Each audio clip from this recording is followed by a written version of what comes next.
Hi అండి, welcome to our channel. ఈరోజు recipe వచ్చేసి దొండకాయ పచ్చికారం. ముందుగా దొండకాయని ఈ విధంగా నిలువుగా కట్ చేసి పెట్టుకోవాలి. తర్వాత ఆనియన్స్, మిర్చి, అల్లం, వెల్లుల్లి, కొత్తిమీర మిక్సీ జార్లోకి వేసుకోవాలి.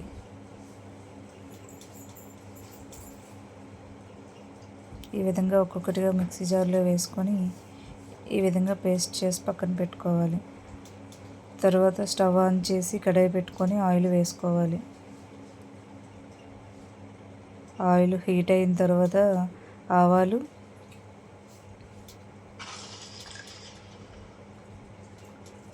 మనం ముందుగానే మిక్సీ పెట్టుకున్న పేస్ట్ వేసుకొని బాగా ఫ్రై చేసుకోవాలి.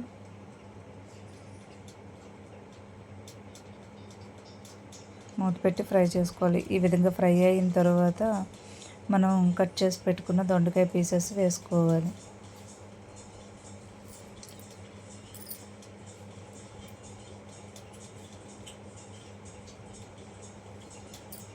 ఈ విధంగా దొండకాయ పీసెస్ వేసుకొని బాగా కలుపుకోవాలి.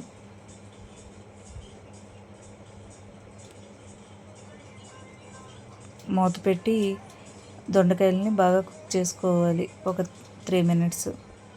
తర్వాత మూత తీసి ఈ విధంగా కలుపుకోవాలి. తరువాత అందులోకి కారం, పసుపు, సాల్టు, కొంచెం గరం మసాలా, ధనియాల పౌడర్ వేసుకోవాలి. వేసుకొని బాగా కలుపుకోవాలి.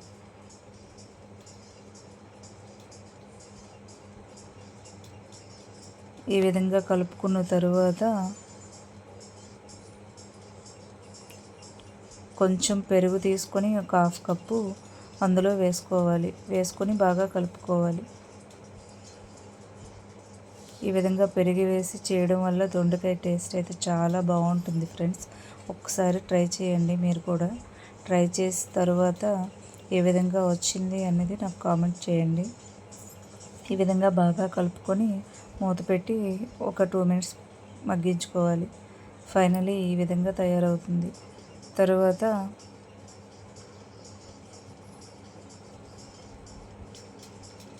కొంచెం వాటర్ తీసుకొని వేసుకోవాలి. ఈ విధంగా కలుపుకొని మూత పెట్టి ఇంకొక 2 మినిట్స్ మగ్గించుకోవాలి.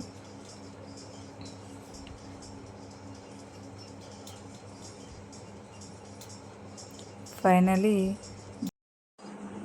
తర్వాత అందులో కొంచెం కసూరి మేతి నలుపుకుంటూ వేసుకొని బాగా కలుపుకోవాలి. ఫైనలీ దొండకాయ పచ్చికారం తయారైపోయింది. సర్వింగ్ బౌల్లోకి తీసుకోవాలి. ఈ విధంగా ఒకసారి ట్రై చేయండి ఫ్రెండ్స్. టేస్ట్ అయితే చాలా బాగుంటుంది. రైసు, చపాతీ కాంబినేషన్ చాలా బాగుంటుంది. నా వీడియో కనుక మీకు నచ్చినట్లయితే లైక్ చేయండి, షేర్ చేయండి, సబ్స్క్రైబ్ చేసుకోండి ఫ్రెండ్స్. Bye bye.